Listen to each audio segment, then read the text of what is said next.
Hello everyone. Before we start, make sure to like and subscribe to the channel and leave a comment with where you're from and what time you're watching. That way YouTube will keep showing you stories just like this one.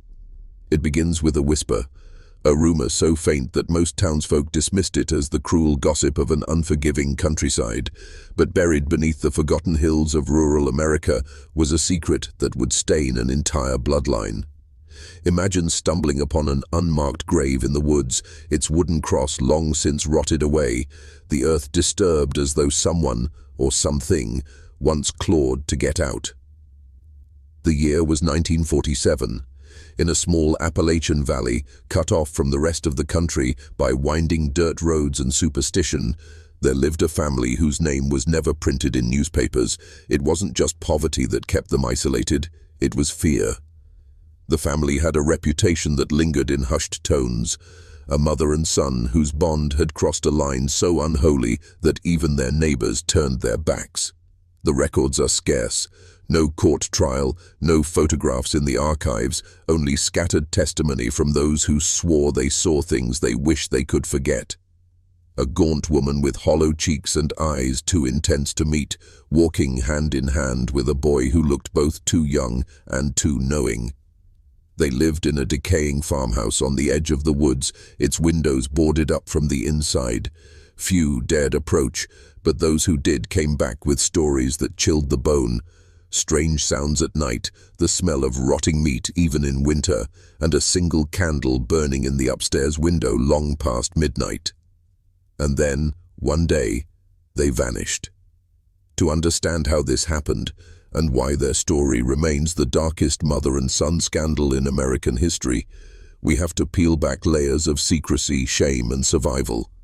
What drove them into the origins of this family's darkness trace back long before the scandal ever reached whispers. To understand the mother and son, we have to look at the soil they were born into, a forgotten America where poverty wasn't just economic, it was cultural and spiritual.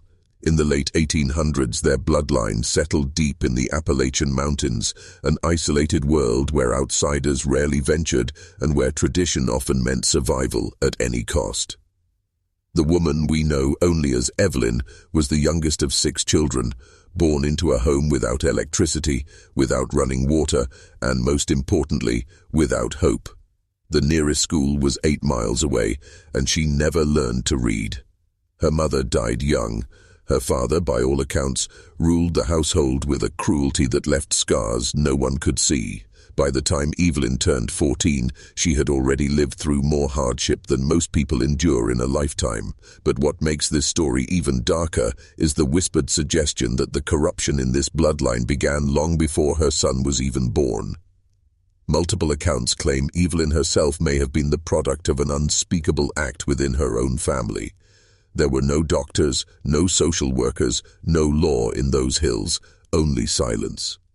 Generations of secrecy had already begun to deform more than just the family's reputation. It had begun to deform the people themselves. Locals spoke of the look carried by certain families. Crossed eyes, sloping foreheads, and strange mannerisms. Evelyn bore those marks, and so did her son.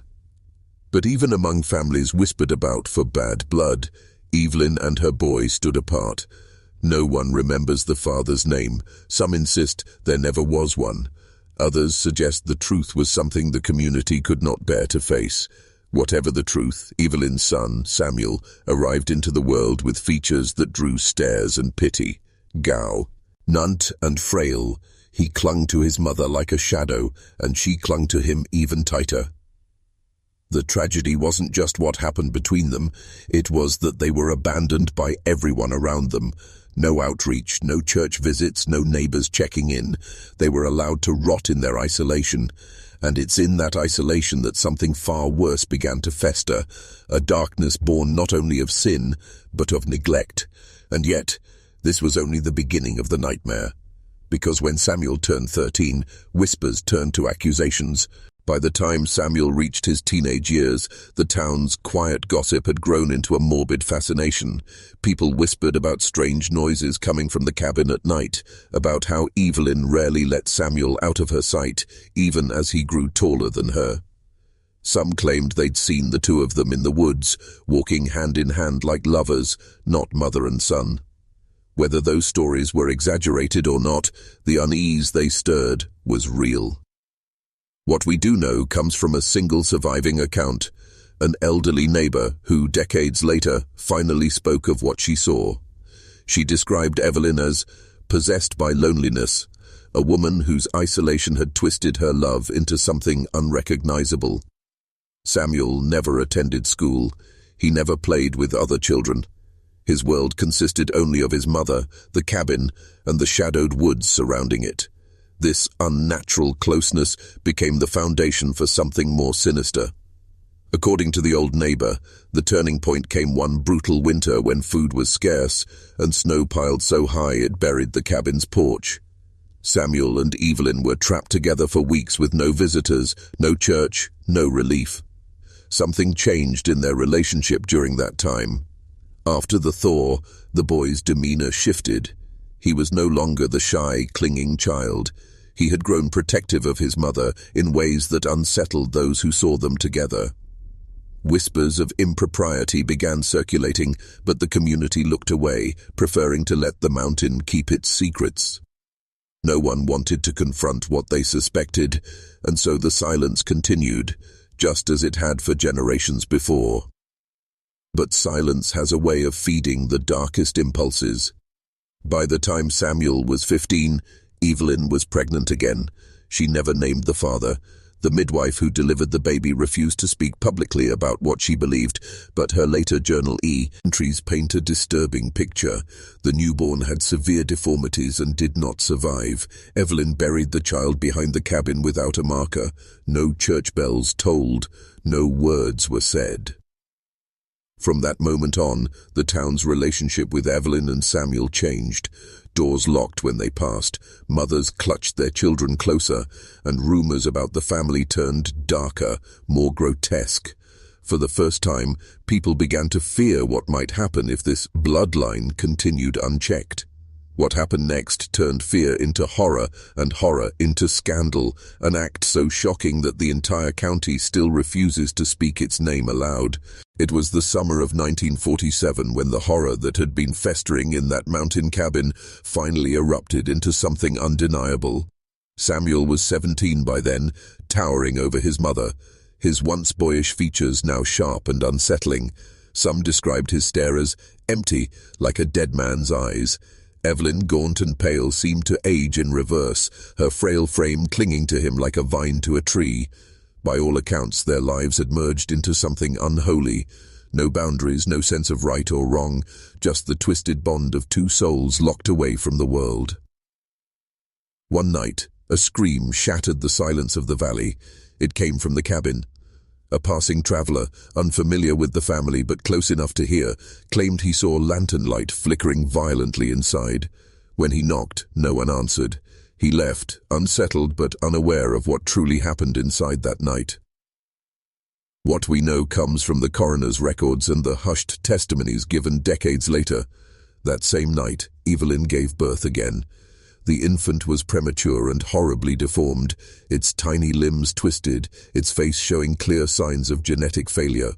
Like before, the baby did not survive, but unlike before, something inside Samuel snapped.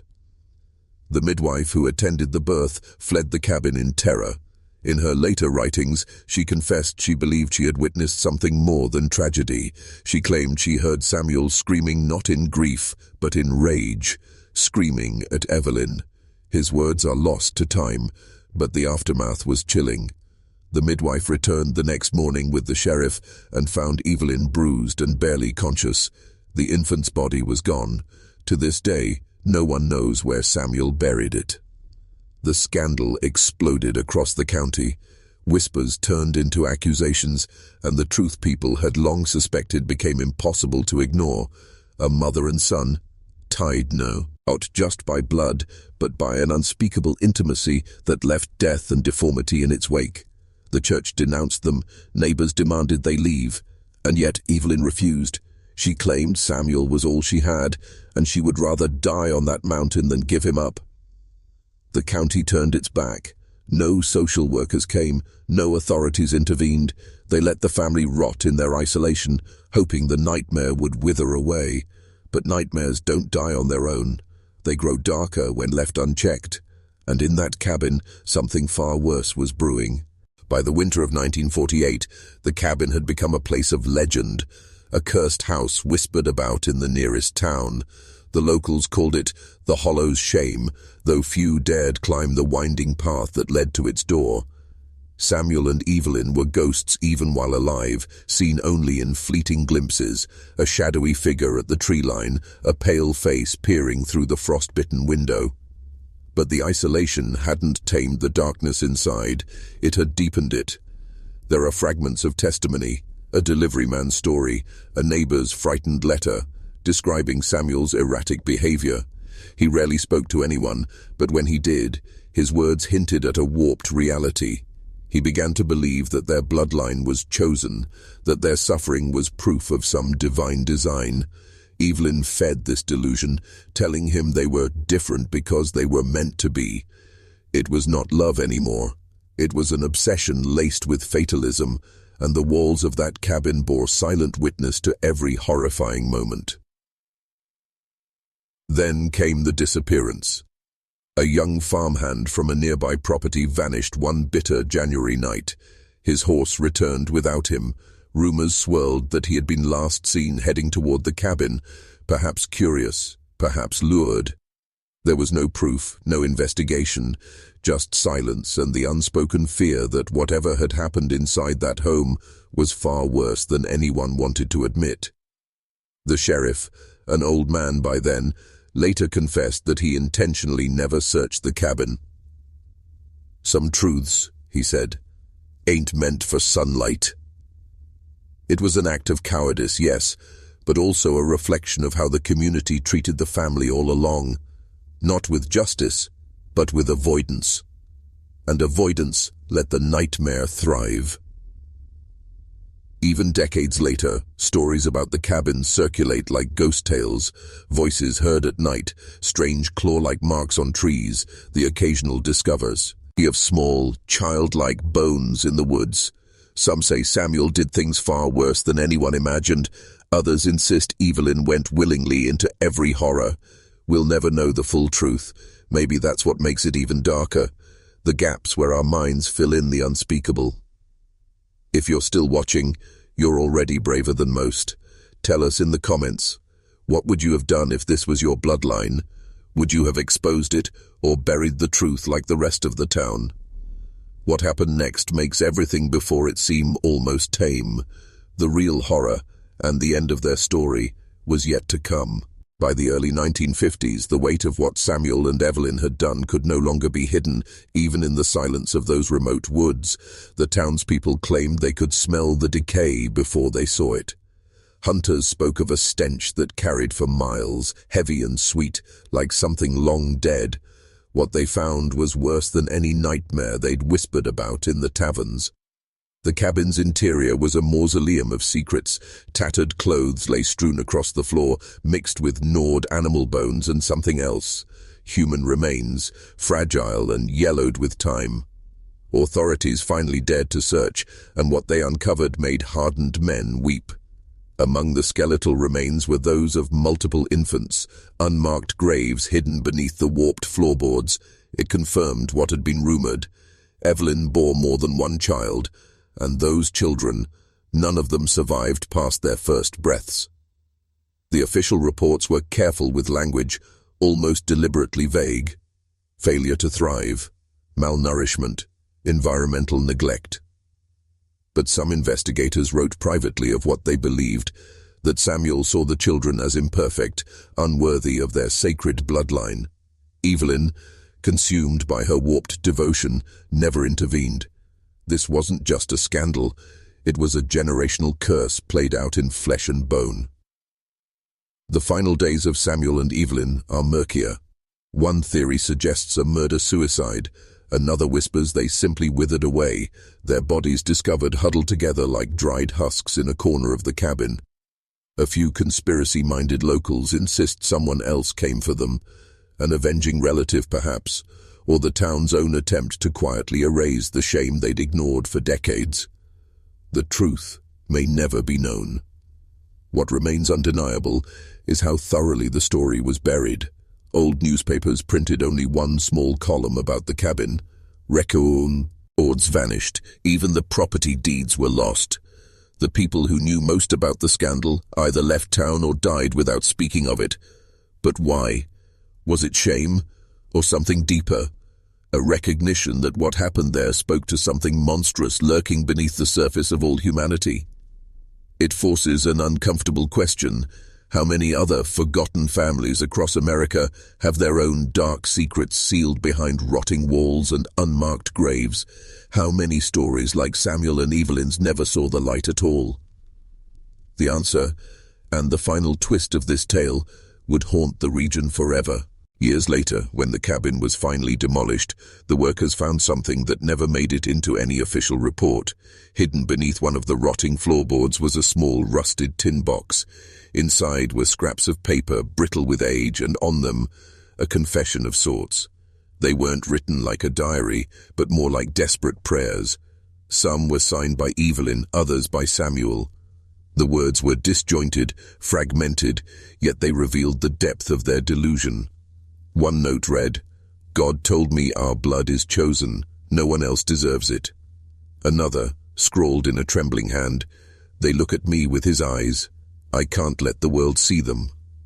The most chilling scrap simply said, "The earth takes them back. No one must know." What makes this discovery so disturbing isn't just the content. It's that no one can explain how those papers survived the decades. The cabin had been exposed to moisture, animals, and decay, yet those prayers remained untouched, like relics of a sickness that refused to die. To this day, the land remains abandoned. Locals say nothing grows there.